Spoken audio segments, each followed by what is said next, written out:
प्रदेश में काफी सरगर्मियां बढ़ गई हैं। बहुत दिनों से इंतजार था कि योगी जी कहाँ से चुनाव लड़ेंगे। उनको गोरखपुर से तय हुआ है कि वो चुनाव लड़ेंगे अपनी अपनी जमीन पे। क्या कहना है? पहले तो मीडिया के ज़रिए ये बात फैलाई गई थी कि वो अयोध्या से लड़ेंगे। फिर अचानक ये मालूम हुआ कि वो गोरखपुर से लड़ेंगे। तो मुझे उम्मीद है कि गोरखपुर के जनता जिस तरह कोविड के सेकेंड वेव में योगी सरकार बिल्कुल गायब नज़र आई थी और उत्तर प्रदेश की जनता को उनके हाल पर छोड़ दिया था, जिस तरीके से गंगा के पानी के ऊपर हज़ारों लाखों लोगों की लाशें तीर रही थी, वैसे ही गोरखपुर में राप्ती नदी में कई लाशें बह रही थी। तो मुझे उम्मीद है कि गोरखपुर की जनता राप्ती नदी में जो गरीब आवाम की बेबसी और लाचारी और उनकी मौत और उनके भाई बहन बेटे की लाशें जो बह रही थी, वो उसको याद रखेंगी और एक अच्छा फैसला लेंगी योगी आदित्यनाथ के खिलाफ। सर, जैसे कि अभी योगी आदित्यनाथ गोरखपुर से लड़ रहे हैं, पर बीजेपी ने साथ ही साथ अखिलेश यादव, प्रियंका गांधी और मायावती को भी चैलेंज किया है कि वो अपने कैंडिडेट्स सीट पे डिक्लेयर करें, या तो फिर वो डर गए हैं बीजेपी से। इलेक्शन जो लड़ा जाता है वो डेमोक्रेसी का एक उसूल है और उसके ऊपर लड़ा जाता है। तो डर, किसी से डरा नहीं जाता। कैंडिडेट खड़ा किए जाएंगे और जनता फैसला करेगी। सर, आपकी तैयारी कैसी है अपने 9 कैंडिडेट्स की? हाँ, हमारे पार्टी प्रेसिडेंट ने इस बात का ऐलान किया है कि हम लोग उत्तर प्रदेश के विधानसभा में 100 विधानसभा की सीट पर लड़ने की तैयारी कर रहे हैं और पहली लिस्ट हमने फर्स्ट फेज़ की जारी की है और भी कैंडिडेट्स दूसरे फेज़ के और दूसरे जितने फेज़ हैं उसके जारी किए जाएंगे और हम लोग पूरी तैयारी कर रहे हैं। पूरी तैयारी के साथ इस चुनाव में मुकाबला कर रहे हैं और जाहिर है कि इलेक्शन कमीशन के गाइडलाइंस को फॉलो करते हुए, क्योंकि फिज़िकल रैलीज़ अलाउ नहीं कर रहे हैं, तो हम लोग वर्चुअल रैलीज़ भी करेंगे और जो भी मॉडर्न टेक्नोलॉजी के जो टूल्स हमारे पास हैं उसको इस्तेमाल करेंगे इलेक्शन कमीशन के रूल्स और गाइडलाइंस को देखते हुए। सर, आपकी रैलियों में काफ़ी तादाद में भीड़ इकट्ठा होती है। ये भी कहा जाता है कि आपकी रैलियों में भीड़ लाई नहीं जाती, खुद इकट्ठा होती है और आपको यूपी में रिस्पॉन्स भी मिल रहा है। ऐसी स्थिति में जब इस तरह के रिस्ट्रिक्शंस लगे हैं तो आपको नहीं लगता कि आपको नुकसान होगा जो आप फिजिकल रैलियाँ नहीं कर रहे हैं? नहीं, तो देखिए, हम अकेले तो नहीं है। हर पॉलिटिकल पार्टी को इलेक्शन कमीशन ने कह दिया कि फिजिकल रैलीज अलाउ नहीं करेंगे। तो जब किसी को अलाउ नहीं कर रहे हैं तो फिर उसका दूसरा तरीक़ा ये है कि वर्चुअल रैली करें, सोशल मीडिया पे और डिजिटल मीडिया पे अपने प्रेजेंस को बढ़ाएं और वो कोशिश करेंगे। और इलेक्शन कमीशन ने और भी सहूलत दी है कि अगर एक हॉल होगा उसमें 50% कैपेसिटी पर आप वहाँ पर मीटिंग कर सकते, तो वो भी हम लोग देखेंगे। हम अकेले पार्टी तो नहीं है इसमें, सब पार्टीज़ हैं उसमें, तो जाहिर है सबको इस बात की तकलीफ़ है कि फ़िज़िकल रैलीज़ नहीं हो रहे हैं। मगर अब जो भी है, अब हमको उसको इस्तेमाल करके आगे बढ़ना है, अपने पैगाम को पहुँचाना है। और मुझे यकीन है कि जो हमने पिछले 4-5 महीने में मैंने करीब 60 के करीब सभाएँ की हैं, उसका भी अच्छा असर होगा। पर सर, क्या कोविड की वजह से रिजल्ट्स पे इम्पैक्ट पड़ेगा अब ये बताना मुश्किल है कि किस तरीके से कोविड फैलेगा, क्या होगा। बट अब इलेक्शन कमीशन ने अपने विजडम में फ़ैसला लिया है चुनाव कराने का, तो हम पॉलिटिकल पार्टीज़ में पूरा अपना ताउन देंगे, कोऑपरेट करेंगे ताकि लोग ज़्यादा से ज़्यादा निकल कर अपने वोट का इस्तेमाल करें और हमारी पार्टी के उम्मीदवारों को कामयाब करें। सर, मौजूदा रेस्ट्रिक्शंस के मद्देनजर आपका हैदराबाद से सुना गया है कि आपका हैदराबाद से आप कैंपेनिंग नहीं कर पा रहे हैं, तो आप लखनऊ में कैंप करने वाले हैं? नहीं, तो बात बिल्कुल सही है। अब जैसा ही ये हमारे कैंडिडेट्स का नॉमिनेशन हो जाएगा, प्रोसेस शुरू हो चुका है, तो यकीनन मैं लखनऊ भी जाऊंगा, वेस्टर्न यूपी में भी जाकर किसी जगह पर अगर हम वर्चुअल रैली करेंगे, आवाम से मुलाकात होगी या जो भी इलेक्शन कमीशन के रूल्स और गाइडलाइंस के तहत काम करना है करेंगे।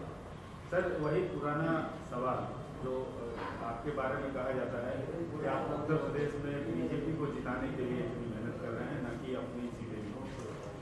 अब ये तो इल्ज़ाम ज़िंदगी भर मुझ पर लगता रहेगा, इसकी मुझे कोई फ़िक्र नहीं है। सवाल ये पैदा होता है कि 2014 में, 17 में, 19 में क्यों उत्तर प्रदेश में बीजेपी जीती। मेरे सवाल का जवाब कोई नहीं दे पा रहा है।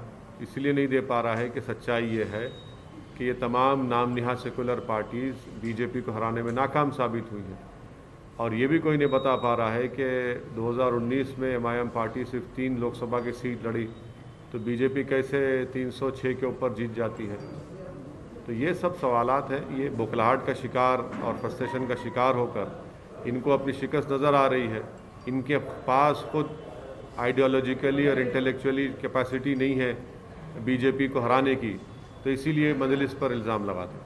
सर, एक सीनियर जर्नलिस्ट ने आर्टिकल लिखा है कि आप थोड़ा यूपी इलेक्शन नजदीक आया, थोड़ा स्लो हो गए, आप उतने तेवर, उतना आक्रामकता नहीं रह गई। नहीं तो उनको अपनी राय का हक हासिल है। वो सीनियर कितने हैं, जूनियर कितने, मुझे उससे परवाह नहीं है। लोग लिखते रहते हैं। अब उनको खुशी हो रही है या पेट में दर्द हो रहा है मेरे को नहीं मालूम, और हम तो अपना काम कर रहे हैं और करते रहेंगे। Sir, NCPCR writes to DM Sharanpur stating that complaint received against Darul Uloom Deoband's website and unlawful and misleading fatwas being issued by them. So, well, the NCPCR should know that a fatwa is what? A fatwa is a mere legal opinion given.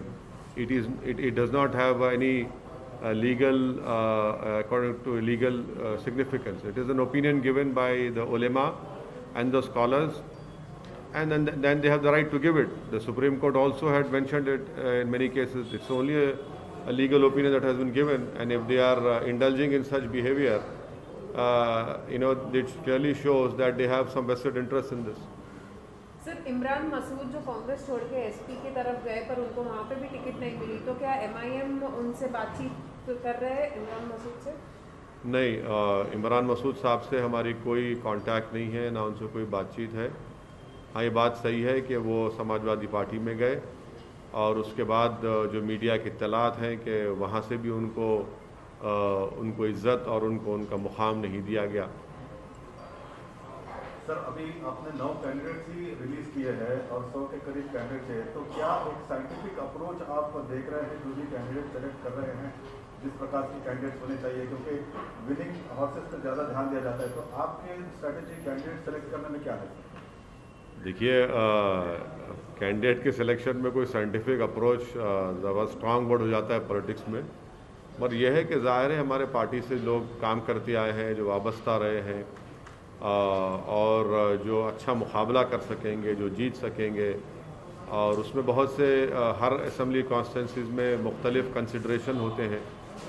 उन तमाम को सामने रख कर ही एक फ़ैसला हमारी party के ज़िम्मेदारों ने लिया है और अच्छा फ़ैसला लिया है। Sir, all India Muslim personal law board ने आपको लेटर लिखा sir? All India Muslim personal law board नहीं लिखा मुझे लेटर, वो गलत बात है। All India Muslim personal law board का कॉन्स्टिट्यूशन क्लियर है, वो पॉलिटिक्स में इन्वॉल्व नहीं होता। तो आपको ये बात समझने की ज़रूरत है। कई मरतबा हम ये कह चुके हैं कि पर्सनल लॉ बोर्ड सियासत से, अमली सियासत से उसका कोई ताल्लुक़ नहीं है, ना वो उनका पोजीशन है।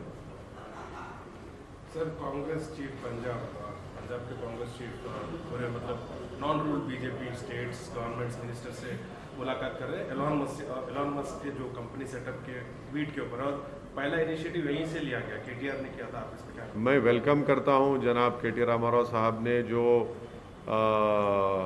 टेस्ला कंपनी को दावत दी तेलंगाना में आने की, यहाँ पर उन्होंने फैक्ट्री खोलने की, और स्टेट गवर्नमेंट ने ये कहा है कि वो हर तरह से सहूलतें देंगी, हर तरह से उनको मदद करेगी ताकि टेस्ला की फैक्ट्री भारत में तेलंगाना में शुरू हो। मैं वेलकम करता हूँ केटीआर के स्टेटमेंट का। उम्मीद करते हैं कि टेस्ला अगर भारत में अपनी फैक्ट्री को क़ायम करेगा तो तेलंगाना एक प्रोग्रेसिव स्टेट है जहाँ पर सबसे बड़ा एक इन्वेस्टमेंट डेस्टिनेशन बना हुआ है और इंफ्रास्ट्रक्चर और हर एतबार से बेहतरीन जगह है। उम्मीद करते हैं कि जो उन्होंने वेलकम किया है वो एक हकीकी रूप इख्तियार करे तेलंगाना में टेस्ला आकर। सर, उनका डिमांड्स डिफरेंट है और ये स्टेट्स मिलकर पॉलिटिक्स करना नहीं हो सेंटर के खिलाफ, तो जो भी डिसीजन लिया जाए मिलजुल के लिए। सिर्फ नॉन बीजेपी रूल स्टेट्स ही उनको इनवाइट कर रहा है। तो बीजेपी रूल स्टेट्स भी इनवाइट करिए, कौन रोक रहा है उनको?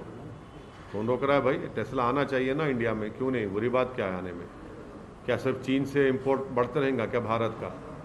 इतना ट्रेड डेफिसिट पैदा हो चुका है कि हिस्टोरिकली एक हिस्टोरिक हो गया है, तो सबसे ज़्यादा इंपोर्ट चीन से हो रहा है। तो क्यों नहीं टेस्ला आने में क्या है, जब गवर्नमेंट बोल रही है कि इलेक्ट्रिक व्हीकल्स की प्रमोट करेंगे, पॉलिसी बनाए हैं, तो यकीनन कोशिश करनी चाहिए। Anything on alliance? Are you looking for smaller parties to align with? Only time will tell, but as of now we are completely geared and ready to fight the election. If it happens, we'll let you know. Sir, anything on Malegaon? Nothing. It is now the ball is in NIA court. It is the NIA's duty to do justice to the people who have died in that bomb blast. The NIA should ensure that the victims and their family get a closure, and the closure can only happen when the accused are convicted by the courts of law, and that can only happen if NIA does their work with due diligence, with all the honesty and with fairness. Otherwise, I fear that what happened in Makkah Masjid bomb blast case, what happened in Khaja Ajmeri bomb blast case, what happened in Samjhota bomb blast case, where there has been no justice has been done. We do not want the same fate to happen in this Malegaon bomb blast case.